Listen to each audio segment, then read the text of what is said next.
உலக புதையல் வேட்டையர்களையே திகைக்க வைக்கும் ஒரு மெகா செய்தி கொலம்பியா கடற்பரப்பிலிருந்து வந்திருக்கிறது. கப்பல்களின் ஹோலி கிரெயில் என்று அழைக்கப்படும் ஒரு பிரம்மாண்டமான புதையல் கப்பலிலிருந்து 300 ஆண்டுகளுக்கு பிறகு முதல் முறையாக சில பொக்கிஷங்கள் வெளியே எடுக்கப்பட்டுள்ளன. இதன் மதிப்பு எவ்வளவு தெரியுமா? கேட்டா தலை சுத்திடும். சுமார் $20 பில்லியன்.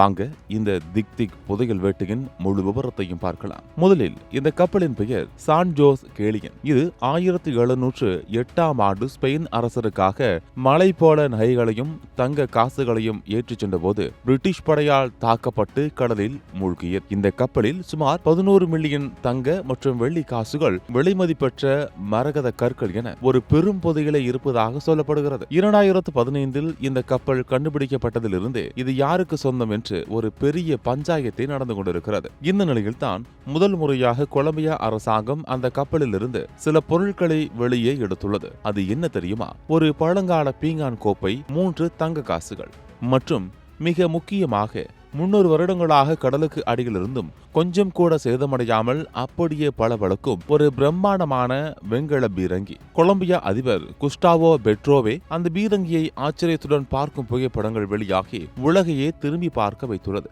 இங்கத்தான் ட்விஸ்டே இருக்கு. இந்த புதையல் யாருக்கு சொந்தம்னு ஒரு முக்கோண போட்டி நடந்துகிட்டு இருக்கு. ஒரு பக்கம் கொலம்பியா, எங்க கடல் பகுதியில நாங்க தான் கண்டுபிடிச்சோம், இது எங்களுக்கு தான் சொந்தம்னு சொல்லுது. இன்னொரு பக்கம் ஸ்பெயின், அது எங்க அரசரோட சொத்து, அதனால அது எங்களுக்கு சொந்தம்னு மல்லுக்கு நிக்குது. மூன்றாவது பக்கம் அமெரிக்க முதலீட்டாளர்கள் குழு, இல்ல நாங்க தான் 1982 இந்த கப்பலை கண்டுபிடிச்சோம், அதனால எங்களுக்கு பங்கு வேணும்னு வழக்கு போட்டு இருக்காங்க. இந்த பஞ்சாயத்து ஒரு பக்கம் நடந்துகிட்டே இருக்க, கொலம்பியா அரசாங்கம் இந்த கப்பல் இருக்கும் இடத்தை ஒரு தேசிய ரகசியமா பாதுகாத்து வருது. கடலுக்கு அடியில சுமார் 2000 அடி ஆழத்துல இருக்கும் இந்த கப்பலை இருந்து புதையலை எடுக்கும் நோக்கத்துல நாங்கள் இதை செய்யல அப்படின்னும், இது ஒரு தொல்பொருள் ஆய்வுதான் அப்படின்னும் கொலம்பியா கூறுது. மொத்தத்தில் பல ஆயிரம் கோடி மதிப்பிலான புதையல் கடலுக்கு அடியில் இருக்கிறது. அதை வெளியே எடுக்கும் பணி இப்போதுதான் தொடங்கியுள்ளது. இந்த புதையல் யாருக்கு கிடைக்கும்? இந்த முக்கோண போட்டிகள் ஜெயிக்க போவது யார்? உங்களுடைய கருத்துக்களை மறக்காம கமெண்ட்ஸ்ல சொல்லுங்க.